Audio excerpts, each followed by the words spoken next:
We just spoke for 5 minutes about mathematics. Of course, you can talk for hours, days, months about mathematics.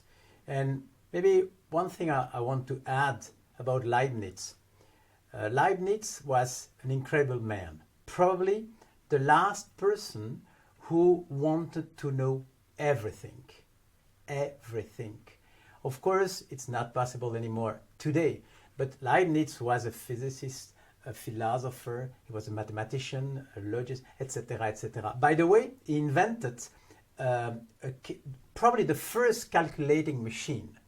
And I was always intrigued about mathematics without computers.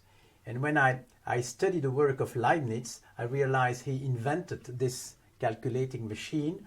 And it's a good way to maybe to remember that sometimes the constraint is a good way to be creative. And we will be back on that lecture number 5. Now, let's give up a bit mathematics. We're going to focus on another discipline, astronomy. Astronomy. A long history, more than 2,000 years, again. And what's the astronomy in the eyes of our 6 giants? Of course, the 6 giants or 6 guides are not enough. There are some main thinker, but connected to the astronomy. You can see them in blue. Of course, you have Kepler, Copernic, Galileo, etc., etc. The history of astronomy is fascinating. But for a philosopher, when you look with the eyes of a philosopher, you see strange connection. And the connection, the first one I want to talk about is between Kepler and Plato. Kepler, maybe you know. Probably you know. So Copernic said the sun is in the middle and planets are circling around. But Kepler made a little update. He said, no, those are not perfect circle, they are more ellipse. And Kepler is famous for his 3 laws, the laws of Kepler. When you read the life of Kepler, you see a strange connection with Plato. Plato was another good mathematician, and he was convinced, and even proved, you only have 5 perfect solids. What's a perfect solid? It's like a cube. If you take a cube, the 6 faces are exactly the same. Perfectly. Same for a pyramid. You have 4 triangles. It's the 4 faces of the pyramid are completely exactly the same. And Plato showed you only have 5 solids like that. Of course, the 3 others are more sophisticated, and I cannot describe them with my hands, but Plato proved you only have 5 perfect solids. Kepler read that and said, this is not a coincidence. If there are 5 perfect solids, this must be somehow connected to the organization of the world, of the solar system. And he was convinced, at that time he only knew 5 planets, the Mars, Venus, etc., only 5. So he tried to show that the organization of the world was connected to the solids of Plato, and the proportion were kept from one world into the other. Of course not true, but it shows how philosophy, science, and in the end everything is connected. Another good example is, of course, Newton. Again, the life of Newton is unbelievable. Genius like that, it's hard to imagine.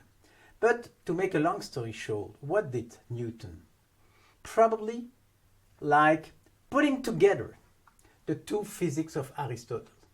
For Aristotle, of course, his physics was completely wrong, but interesting. The start was like the beginning of the thinking. And for Aristotle, you had 2 physics. One above the moon, which is perfect. Perfect movement, you can predict like eclipse and the move of the planets, perfect physics. And under the moon, another world, according to Aristotle, where life exists. So you born, then you grow, and then you die, and this is true for human beings, this is true for fruit, this is true for animals, etc. So for Aristotle, two completely different physics. And what Newton did, he showed you only have one. He put the two physics together. So history said he saw this apple falling on the ground. And the question was not for Newton, why is this apple falling down on the ground? The real question was, why this apple is falling and the moon doesn't fall?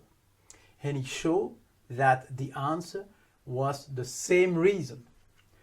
Is the law of Newton, of course. For the same law, and by the same law, and through the same law, you can explain that the apple's going to fall and the moon won't fall. So that's why I put those two physics together in one mind, and it's good to have Newton as a guide. Last but not least, the connection between Descartes and Newton. Of course, they were like two different centuries. So why did I put some connection between Descartes and Newton? Because it was a huge debate.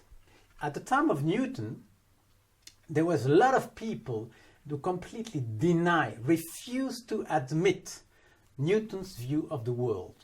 And there were more members of the fan club of Descartes. And Descartes was convinced there's always something. The world is a bit like a huge machine. For Newton, to explain Newton's law, you don't need to have something between the moon and the earth. The gravity is a law and doesn't depend on what's in between. For Descartes, the world was like a big machine, like a big clock. His theory, Descartes, was called the whirlpool theory. He was convinced that you have whirlpool everywhere. And Newton completely disagreed with that. And it was a huge debate. And at the end of Newton, finally, people admit, okay, Newton is right. But the history of ideas and journey through the world of ideas is very often you meet like big battle, like Leibniz and Newton for the invention of the calculus. Here, Descartes and Newton for how to explain how the world is working. It's strange because, in a way, Newton was used the X and Y invented by Descartes. So he was, but on the other hand, he was a real, not an enemy, but really against Descartes. And few people know, but Newton, for example, has not, how should I call it? He was not convinced alchemy is possible, but he did a lot of research to put from copper to gold, etc., etc. So, and that's why such an approach to the world of ideas is useful. In the end, an idea always comes out a human being's mind.